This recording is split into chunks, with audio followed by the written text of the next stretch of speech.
she found out the truth by accident. Friends had invited her to their wedding anniversary at a restaurant. As she got out of the car, Jeanna snagged her stocking with the gift bag, which immediately caused an annoying run.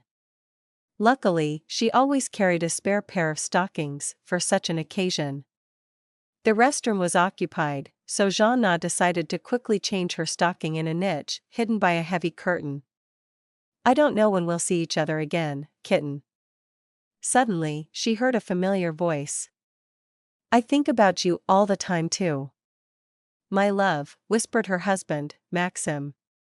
She bit her lip to keep from crying as he continued. "I love you. Kisses. Bye." As soon as he said these words, Jeanna burst out in front of her husband like a jack-in-the-box. "And who exactly are you kissing tenderly?" Jeanna asked in a voice choked with anger. Instead of defending himself, Maxim immediately went on the offensive. "I didn't expect you to be capable of this," he said, putting his phone in his pocket. "What? I'm capable of what?" Jeanna was initially taken aback by his audacity. "Spying and eavesdropping," her husband replied reproachfully. "I came here to change my stocking." "And you? Who is she? How long have you been deceiving me?" "But what's the difference?" "Divorce." "This isn't what you think," her husband shouted after her, reaching the restroom in the other wing of the building. Forgetting about the stocking, Jeanna splashed water on her burning face. Suddenly, nausea hit her, and she vomited. Barely comprehending anything, she returned to the honest company, apologized to her friends, and asked them to call her a taxi. Her husband hovered nearby, pretending to be concerned about her condition, wanting to go with her, but as she got into the car, she quietly asked to be left alone. And Maxim backed off. He needed time to build his defense, and she needed to pack his suitcase. She didn't let him come home. He came to her work every day, lay in wait after work, tried to give her flowers, but she drove him away and refused the bouquets. "I won't be here tomorrow. Or the day after. You can come and pick up what you didn't manage to take," she said when he ambushed her after work once again. "And where are you going?" "Sorry, but that's none of your business now." When he found out she had gotten rid of the baby, he couldn't say a word for a long time. Only after recovering did he ask, "Jeanna, how could you? I'm a free woman now and can't afford to stay home. I need to support myself." "And me? Have we ever needed money?" "Not money. I needed a husband who wasn't looking elsewhere." That was the last straw. Maxim couldn't take it and slammed the door. Jeanna vowed to herself that he would regret his infidelity deeply. He already regretted it. But not enough. And soon, almost every woman would envy her. She would become a successful and unattainable businesswoman who could have breakfast in Paris and buy designer clothes in Milan. She would have a completely different life. It was a very difficult path, broken into many steps, but she confidently moved forward. On the way to her goal, she almost completely changed her social circle.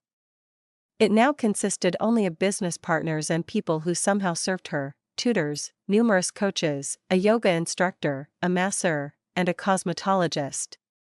She achieved her goal. Now she had her own business, looked stunning, and had no shortage of men. Her ex-husband was undoubtedly biting his elbows. Now she felt that all her friends envied her success, and her friends, not without reason, felt that Jeanna was being arrogant. After another conversation with the psychologist, she decided that she didn't need toxic relationships with envious women, and without remorse, she deleted from her phone book and life all her friends, including those who supported her at the beginning of her new life, when times were tough. The only thing Jeanna didn't consider was who would now inform that despicable cheater about her dizzying successes. Several times Jeanna walked her chihuahua through the places where she used to live, hoping to meet Maxim or at least someone they knew in common. They would undoubtedly pass on to him how she had changed. In her early 40s, she looked better than she did back in the restaurant. A security guard followed 5 steps behind her. Who knew what to expect in this residential area filled with paupers?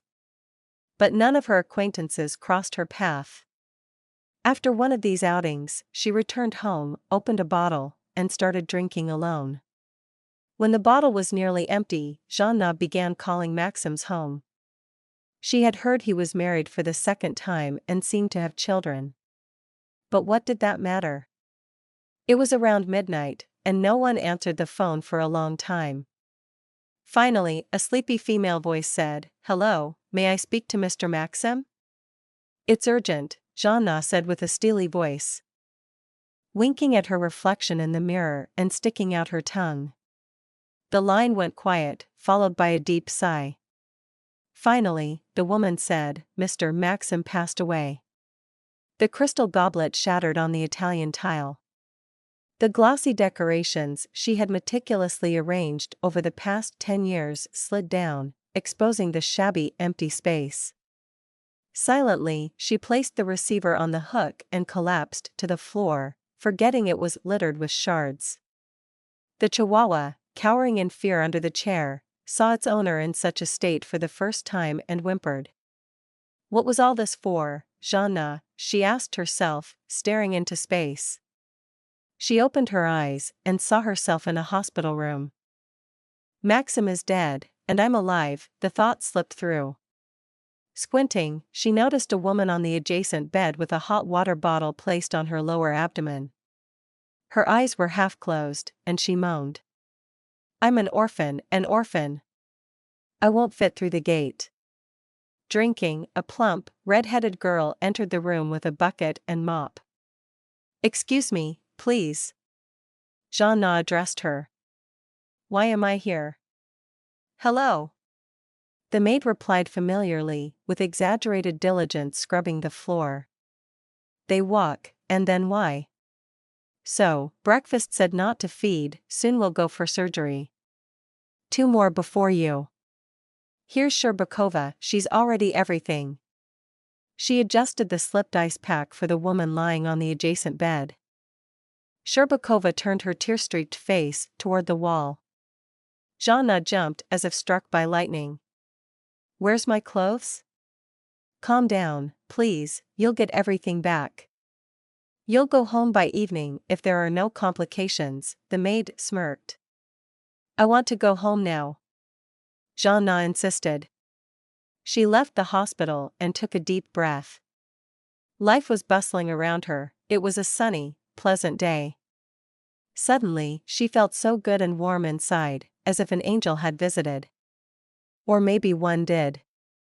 Please, Lord, go to every woman who gathers to kill her child in the name of revenge, career, or whatever else, in time with a good angel.